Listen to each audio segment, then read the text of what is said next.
In this edition of Falmouth in Focus, we grab a shovel at the Senior Center groundbreaking, help stuff a cruiser to benefit the Falmouth Service Center, and get a ticket for Gardens Aglow at the Heritage Museum and Gardens. All this and much more on this episode of Falmouth in Focus.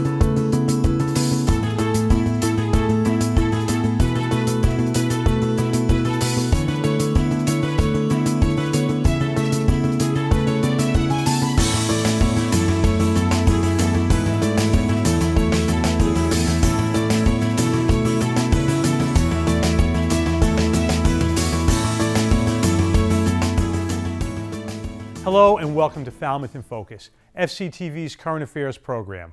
I'm your host, Michael Kasparian. The new Falmouth Senior Center construction is underway. Last Thursday, the Council on Aging held a groundbreaking ceremony to commemorate the construction project. We spoke with Council on Aging Chairman Jim Vieira about the project and its relevance to Falmouth. Hi, I'm Jim Vieira, and I'm the chairman of the building committee for the new Senior Center, which you can see behind me is underway. Construction started last week, and we were happy to have a groundbreaking ceremony. At our ceremony, we had all the town officials and the building team together, and were able to get the project off on a great foot. We have been waiting for this project for many years, and we're all very excited to have finally see the shovel in the ground and work beginning. This is a project that will benefit all Falmouth seniors and their caregivers and their families, and it's been a long time coming, and those seniors have been looking forward to it. At our present senior center, we're really limited by the amount of square footage we have in the small, older building, and what this building is going to provide us, not just more programs and more often of the programs we have, but we're really going to be able to offer the town a real gathering place. Our meeting room will be wired so that we can have live broadcasts from the main room. We're going to have a cafe inside so that people can come in and have a cup of coffee with their friends before they enjoy their program.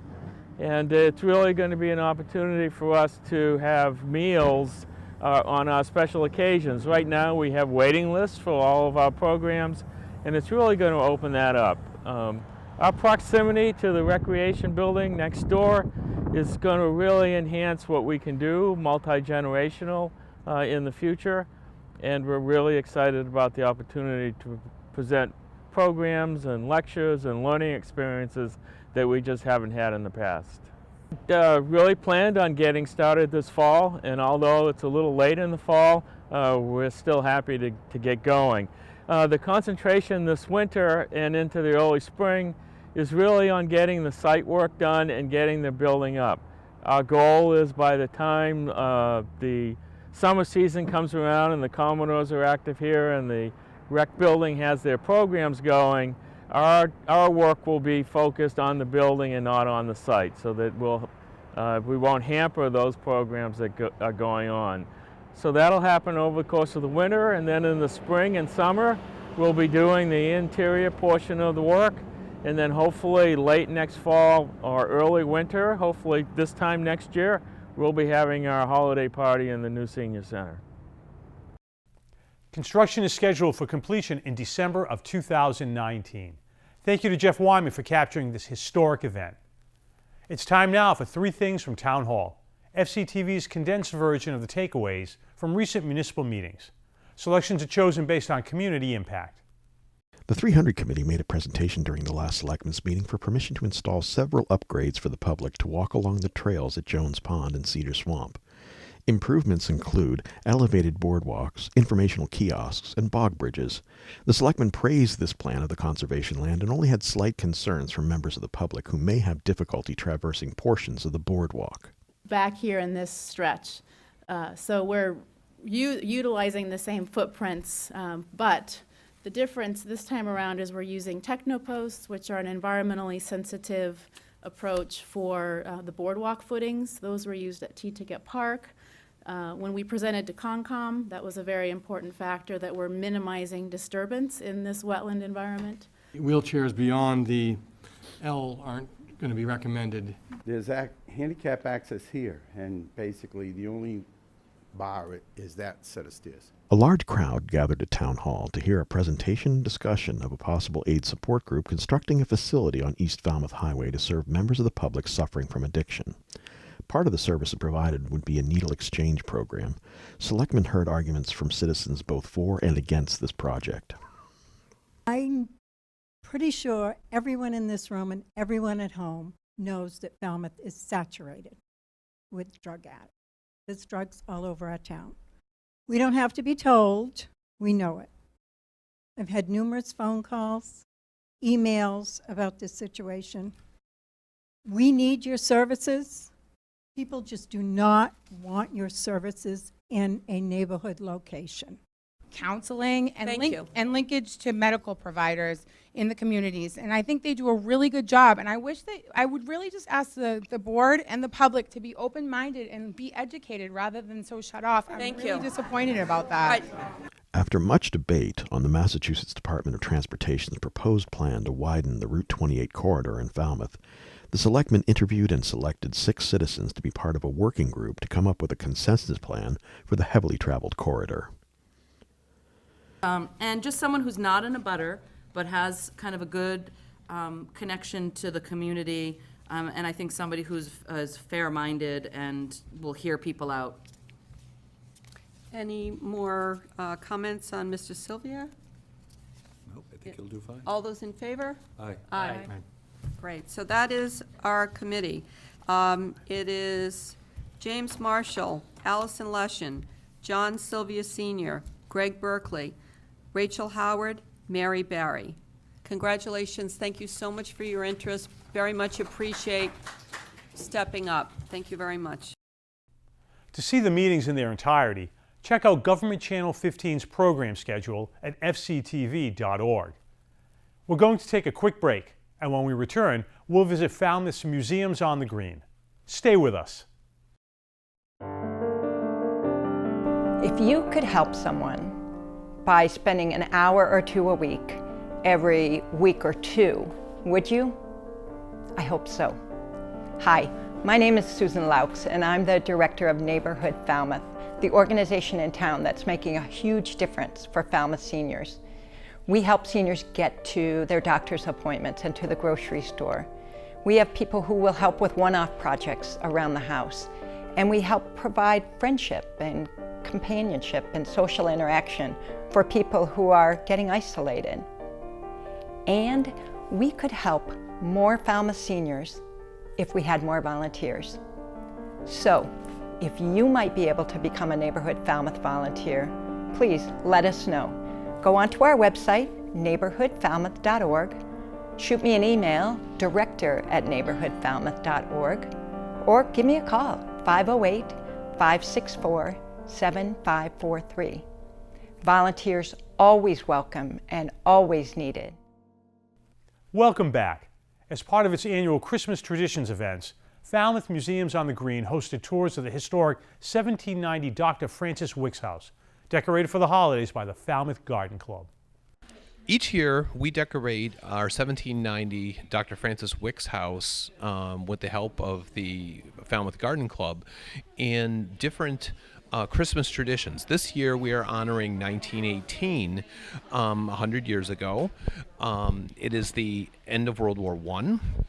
The women's suffrage is still a very big issue. It's not yet been passed, but it's a hot political topic. Women are waiting for their loved ones to come home, their husbands, their boyfriends, their sons, to come home from the war. 100 years ago, the Red Sox won the World Series, just like they won it in 2018. They defeated the Chicago Cubs 4-2. It was the lowest scoring World Series by a winning team. They only scored 9 runs in their 4 wins, and in part because of rationing that was going on during World War I, baseballs had to be recycled, so you literally couldn't hit it out of the park. One thing also a lot of immigration is a big hot topic today, but it was also a big hot topic in Falmouth at the time. Between 1890 and 1940, you see a lot of Portuguese, Azorean, Cape Verdean immigrants coming. Literally by 1940, about 40% of the population is Portuguese, Azorean, Cape Verdean. So it's one of the things we also try to make sure we honor in our Christmas Traditions tour this year. And also on a more somber note, it was also the year of the Spanish flu. So there were many cases all throughout the country. In fact, 10 million people die worldwide. 18 people die in Falmouth, and there's a lot of people that get sick.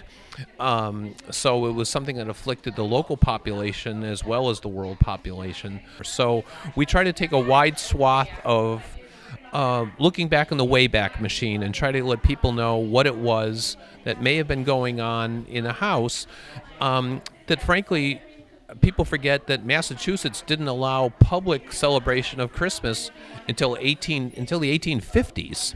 So the Puritan influence was pretty strong. So at this point in 1918, Christmas really hadn't been celebrated for many more than 70 years in Massachusetts. So it was still kind of a novice thing for the locals. So for us, it was a kind of a nice way to look back at 100 years ago.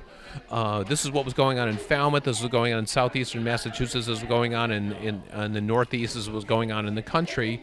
And hopefully we were able to pull it off in a way that people will understand and appreciate. The museums on the Green also hosted a gingerbread housemaking event for the kids during the Holidays by the Sea weekend. Thanks to Alan Russell for that story. For 3 Saturdays this holiday season, shoppers at the local Walmart have been greeted by Falmouth's finest as the annual Stuff a Cruiser event was in full swing. We caught up with Sergeant Jamie Donahue, who has coordinated the event since its inception. We're out here for the 6th annual Stuff a Cruiser toy drive to benefit the Falmouth Service Center. We're in front of Walmart and T-Ticket, collecting new unwrapped toys, gift cards, games, toiletries, you name it. We've got bicycles. We have probably 15 bikes here today, as well as helmets. This event is a volunteer event. Who you'll see here today are our officers donating their time, as well as their families donating their time as well. We already have the pickup truck filled, and that's our biggest cruiser, so to speak. We have the SUV over there filled, and we're working on our 3rd. And then we have a couple pickup trucks we'll utilize for the bikes. So we've got at least 4 vehicles stuffed right now. The community seems to really like and support this event. They like that it stays local to Falmouth by donating to the Service Center. The community is amazing. We get nothing but positive comments. Thank you for being out here. Thank you for what you do. And that's really refreshing. I think some little boy is going to love Magic Track. Oh, thank you so much. Walmart has been extremely supportive and amazing throughout our toy drives. This year, the manager has even gone above and beyond by offering discounted toys. Walmart just donated 2 pallets of Barbie boats and campers. Santa Claus is here to interact with the kids, so we couldn't be more thankful to have this location to use and to have the support from the people here at Walmart. Falmouth Police contacted me a few weeks ago and asked if we'd be willing to help out and let them do the Stuff a Cruiser event here for 3 weekends a row in the month of December. And of course, we love our Falmouth Police and we love our local community, so yes, we said yes. We have people inside purchasing toys. We have announcements going on over the loudspeakers, encouraging our shoppers to buy the toys, donate the toys, bring them outside, help us stuff the cruisers. We're kind of running out of cruisers at this point, and we want to fill up as many cruisers as we can. And this year has been an overwhelming response from the community. I think we've broken all records from the previous 5 years. Today actually looks better than last week already, and it's all due to Jamie Livingston, who's now an acting sergeant with the department. She's been doing this from its inception. It was her idea. She ran with it. She arranged to get Walmart to host it, and we are very, very proud of her, and we're very thankful for Walmart for being such a great partner over the 5 years. This is a great opportunity for the Falmouth Police Department to engage with the community, to get to know people on a positive level, to get to know kids, to be able to pass out candy canes, and to do something fun and festive with our community, because that's not something we always get to see, and not always the light that the community gets to see us in either. So this is fun. This is something that we like to do to give back, and we're happy to be able to do that. The Falmouth Police Department and the Falmouth Service Center want to thank all the shoppers who donated to help bring happiness to so many Falmouth families this holiday season. Thanks to Andrew Richards for that piece. Holiday lights are all over the Cape at this time of year, and Heritage Museums and Gardens has one of the largest displays around. We took a look for ourselves at the Gardens Aglow. This year's Gardens Aglow event, I think, is our best ever. All 100 of Heritage's acres are lit with magical twinkling lights. It's a beautiful stroll, about 15 minutes from one end of the property to the other, lit all along the way with beautiful lights, beautiful light scenes, and lots of new things to see this year. Lots of new elements have been added to the lighting. We also have festively lit interiors of our buildings where we have our collections of antique automobiles, American art and artifacts, and we have Santa, of course, is visiting and hosting in the 1913 Model T Ford, and Mrs. Claus is here to join him this year as well in our special exhibitions gallery. She is also in the same place as an antique model train. In our auto gallery, on the lower level, we have a series of changing, rotating performers. So every night at 7 o'clock, there is something new to see, whether it is, we have lots of community groups that we host, so vignettes from the Nutcracker, or maybe a choral group. The carousel is an absolute favorite for good reason. It is a really, really special carousel. It is a historic carousel from 1908 with beautiful carving, lots of sparkle with the jewels and real horsehair tails. It's a real treat to be able to ride on such a piece of history. It's beautiful, it's magical, and Christmas music is playing while you have a chance to ride. It's for kids of all ages. We have the Magnolia Cafe is open and has incredible treats like a warm hot chocolate or a hot coffee to carry around with you, even mulled wine, which is quite nice, warm you on the inside and the outside. And also treats like right next to the cafe, there is a fire pit area with 4 fire pits going. Heritage provides free marshmallows for toasting, but you can purchase a s'more upgrade kit if you'd like. So warm treats there, also some soups and some sandwiches.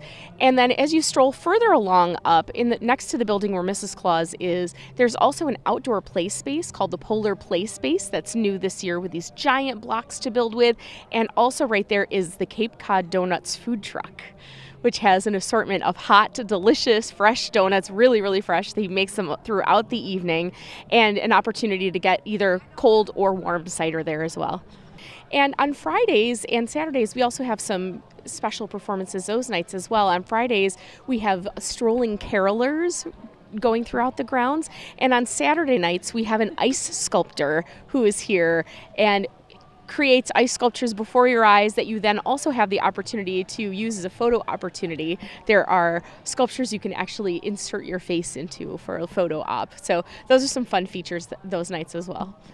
As I mentioned, there's always something different to see. So even if you've been before, come back and see us again this year, because there are lots of new activities, events, and beautiful lighting in the grounds. It's a wonderful, wonderful way for families to just enjoy spending quality time together around the holidays and to make some great memories. The Gardens Aglow event ends the weekend of New Year's Eve, so there is still time to check out over 12 miles of lights that decorate the gardens. Thanks to Alan Russell for that report. This month on the Falmouth Fishing Report, Ryan Collins shows us how to use Senko worms to catch largemouth bass. So we're on another fishing adventure with Rosie, and as you can see, it's hunting season. Winter is right around the corner here down on the Cape. And today we're going to try for some largemouth bass using Gary Yamamoto Senko worms. So let me show you one of these. I'll put the dog down. Thanks, Rosie. So these worms are really effective. It's really simple. This is a Yamamoto Senko worm. This one's about 4 inches long. all we're going to do is take a hook, pretty small hook. You can use a worm hook. This is actually a bait holder hook. And we're just gonna thread it right through the middle of the worm. Just like that. That's called wacky style. So with the worms, it's really simple. All you're going to do, just cast it out wherever you want. Slow retrieve, and just some small little twitches. Just like this. That worm, just picture a worm falling into the water. It's going to just tumble down through the water column and try to lift its head up to try to get back to the surface to get air. So that's all you're going to do, is try to mimic that. So again, it's pretty simple. Just cast it out.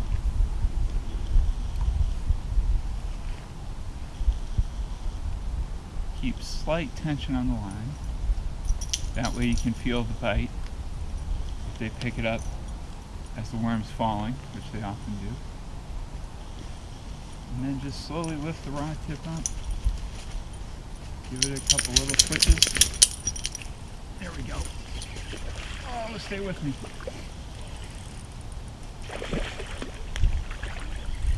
Another nice one.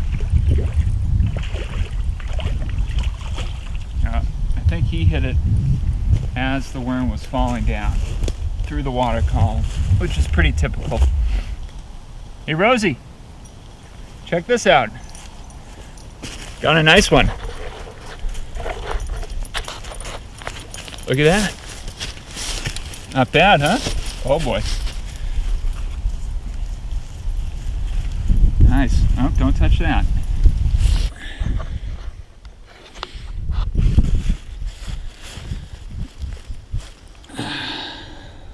Nice. Very good.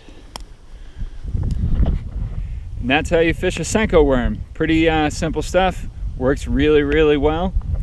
And if you're looking for a big bass lure, then they love eating these worms. Big ones and small ones. So good luck, tight lines. I hope you have a good rest of your fall. Winter is on the horizon. But after that, it's spring, and the stripers will be back. Ready to head home? Thanks to Ryan Collins of My Fishing Cape Cod for this month's fishing report. We'll be back with a look at a local elementary school podcast. Stay with us. Belonging to Each Other is a Falmouth community nonprofit corporation serving the homeless during the cold weather months, November 16th through April 15th. All of our homeless neighbors will be aware of our program and will be assisted as appropriate by BTEO. They will be treated with dignity and loving support by our volunteers and case managers, both to enhance their immediate well-being and to help them find a path towards more stable housing. BTEO will provide an opportunity and a venue for volunteers to help the homeless in Falmouth. Our goal is to transition our clients to more stable housing as soon as it is practical to do so. During 2017, 26 homeless individuals died on the Cape and islands. We want to reduce this number. Please visit our website, bteofalmouth.com, or email us at bteofalmouth@gmail.com. On behalf of Belonging to Each Other, we sincerely thank you for your support. Welcome back. East Falmouth Elementary School has its own podcast. Produced by the 4th grade teacher Elijah Switzer, The Eagle features students and staff and shares information about what's going on at their school. Let's take a listen. We talked about giving gifts earlier as far as learning goes, and think about learning a new language. DJ, you speak any languages other than English? The Eagle, which is the podcast for our school, is really just to get information out to our community with an alternate form of media, so you don't necessarily have to read. My hope is that parents maybe turn it on while they're making dinner, or turn it on while they're making their kids' lunches, or just after dinner, and they can listen and kind of find out what's going on in the school. At the same time, it's really fun to do the interviews with the teachers, because our whole school community gets to learn about our teachers, and students at the elementary age love to know things about their teachers, and we don't always have the opportunity to share these unique things or get asked, kind of funny questions or questions about why we became teachers and wanted to do the job in the first place. So it's really nice to find that out about people. So I learned how to make the podcast when we went to the MassQ conference, and I was fortunate enough to have that opportunity. And from there, I just came back and I spoke with Dr. Dale about the idea of finding different ways to get information from us out to the school community and all the stakeholders in the school, whether it's parents, teachers, students, the FBF, administration. And she really liked the idea, and it doesn't take a lot of time. So I sit down each week with a student and a teacher, and we do a 5-minute interview, and then the student and I also go and interview Dr. Dale each week. And the whole podcast ends up being about 6 minutes. And it's gotten to the point now, we're about 6 episodes in, and almost all the teachers in the building are playing it just on Friday mornings during morning work or during snack on Fridays, because I get them out on Thursday afternoon. And it was kind of a slow start, just gathering some listeners. But now the school community is aware that it's happening, which is really nice. And I would say that's the hardest part, is just getting people to listen outside of this building. But ultimately, the students are hearing it, and that's what's important to me. I felt honored to get picked by Mr. Swisher to do the podcast. Not a lot of people have done it yet, and happy because I got picked, but even though there was a bunch of other kids that Mr. Swisher could have picked. Thank you to Ryan Weber for that report. FCTV wants you to know that television can be as easy as hitting record on your smartphone. We'd like to invite all Falmouth residents and visitors to share their slice of life with us. Email us your photos and videos, or upload them to Facebook, Twitter, or Instagram using the hashtag MyFalmouth or Falmouth in Focus to be featured on the show. Thank you to our most recent contributors. We leave you now with the sights and sounds of the Holidays by the Sea weekend. From all of us at Falmouth in Focus, thanks for watching and happy holidays. We'll see you in 2019 with our Year in Review episode. Deck the hall with boughs of holly, fa la la la la la la la. 'Tis the season to be jolly, fa la la la la la la la la. From me now a gay carol, fa la la la la la la la. To the ancient Yuletide carol, fa la la la la la la la. See the blazing Yule before us, fa la la la la la la la. Strike the harp and join the chorus, fa la la la la la la la la. Slowly in merry measure, fa la la la.